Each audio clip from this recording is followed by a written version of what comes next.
যদি আপনার এমআরআইতে দেখা যায় কি 5 কি 6 সার্ভাইকাল ডিস্কের সমস্যা আছে, এর মানে কি?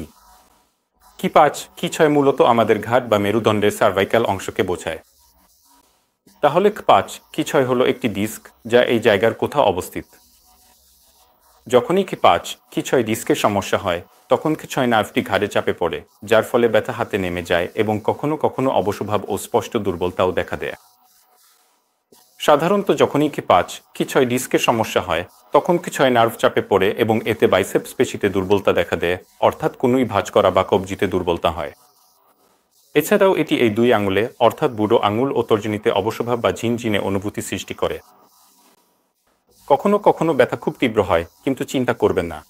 আপনার এমআরআইতে যদি সমস্যা দেখা যায়, তাহলে ডাক্তারের কাছে যান এবং 9-5 ক্ষেত্রে শুধু ওষুধ, ব্যায়াম ও ফিজিওথেরাপির মাধ্যমেই চিকিৎসা করা যায়।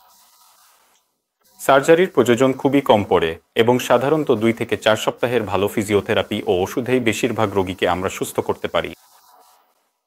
যেসব ক্ষেত্রে সার্জারির প্রয়োজন হয়, সেগুলো খুব ছোট একটি কাটার মাধ্যমে গলার সামনের দিক দিয়ে এই অংশ দিয়ে করা হয় এবং সার্জারিটি মাইক্রোস্কোপের সাহায্যে সম্পন্ন হয়। এখন দুটি ধরনের সার্জারি রয়েছে।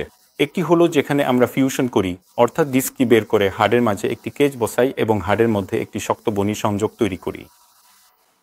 এতে স্নায়ুর উপর চাপ কমে যায়। কিন্তু এই ধরনের সার্জারির একমাত্র সমস্যা হলো পাশের অংশের ক্ষয় হওয়ার ঝুঁকি বেড়ে যায়।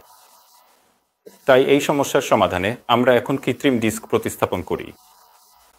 এটি সাধারণত 4-5 বছরের কম বয়সীদের ক্ষেত্রে করা হয় এবং এতে পাশের অংশের ক্ষয় হওয়ার ঝুঁকি কমে যায় ও মেরুদণ্ডের স্বাভাবিক চলাচল ফিরে আসে। তাই যদি আপনার কি 5 কি 6 ডিস্কের সমস্যা থাকে, চিন্তা করবেন না, আপনার ডাক্তারের কাছে যান এবং বেশিরভাগ ক্ষেত্রেই আমরা ওষুধ ও ব্যায়ামের মাধ্যমে কয়েক সপ্তাহের মধ্যেই এটি খুব ভালোভাবে চিকিৎসা করতে পারি। ধন্যবাদ।